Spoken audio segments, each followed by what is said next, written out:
song for you, and the name of it is HYHA.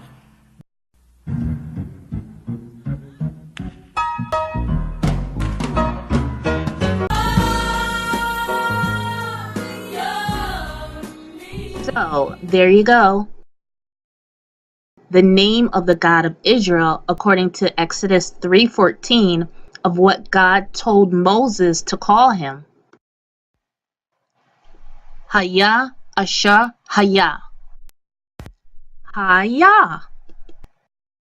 Now I am confused. I thought this was the name of the God of Israel.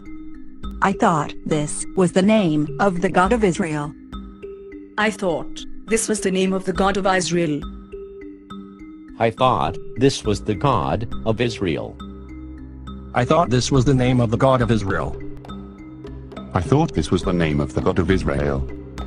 All right, we're going to go there. Exodus. All right, what is it? Chapter 3, I believe it is, where Moses says this here. Let's run down. They will say, what is his name?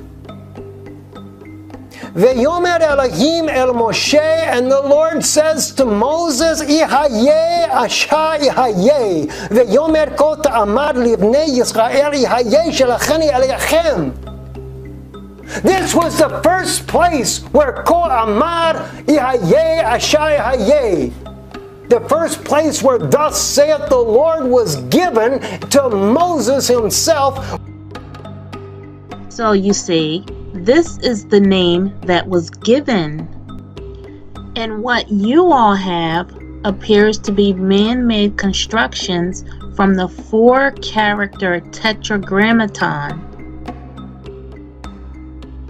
But these man-made names never should have been constructed, because God gave a name in Exodus 3:14, and furthermore,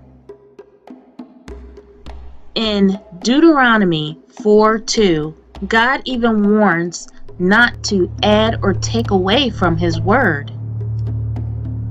But it appears that all the name constructing came after the Babylonian era.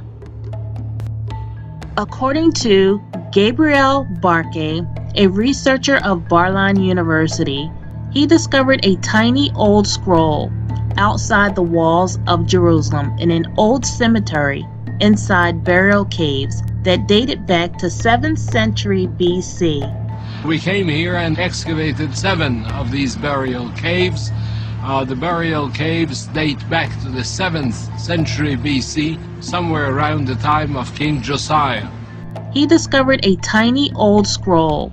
It was cylindrical, about an inch in size, about half an inch in diameter, and it was very clear it is made of silver.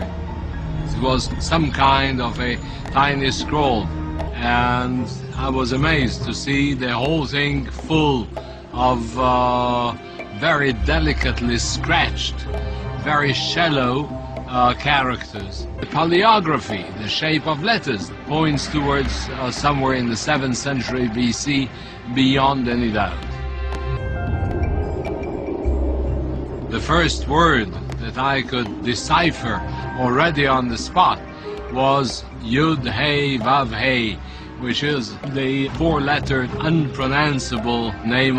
Within the tiny scrolls, the researcher found a tiny inscription of the Tetragrammaton, Yod He Vav He, but no constructed form of the name. But if we look at the history of the Tetragrammaton, the oldest form appears to be a pictogram. But this is not new information. I'll let the pastor explain to you himself on how the Tetragrammaton evolved from a pictograph and what it really is. I'm Pastor Chris Ward, and this is the Word in a Minute. The word Lord in the ancient Hebrew is actually a pictogram, and it is the Tetragrammaton. The Hebrew letters are pronounced Yod He Vav He. Now what do these letters represent?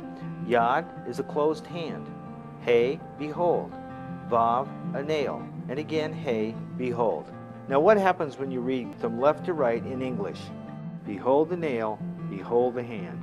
It is an actual picture of the crucified hand of His only begotten Son, Jesus Christ. This is Pastor Chris Ward for Logos World News. So this concludes on what the name of the Israel God is, and that's in Exodus 3:14. The characters here are HYHA, which is HAYAH, and it means to exist. And in John 8:58, Jesus said, "Before Abraham was, I am." And the word "am" is Strong's 1510, which means exist, which means HAYAH in Hebrew. And the only one way to that name is through Jesus Christ, Yeshua the Messiah. Accept him in your life today. I remember in some of the testimonial services that I played in, this certain phrase was being shouted out among the mouths of the saints. And every once in a while I'd hear, HAYAH! How many of y'all ever heard one of them mothers shout out, HAYAH? That is a Hebrew tongue.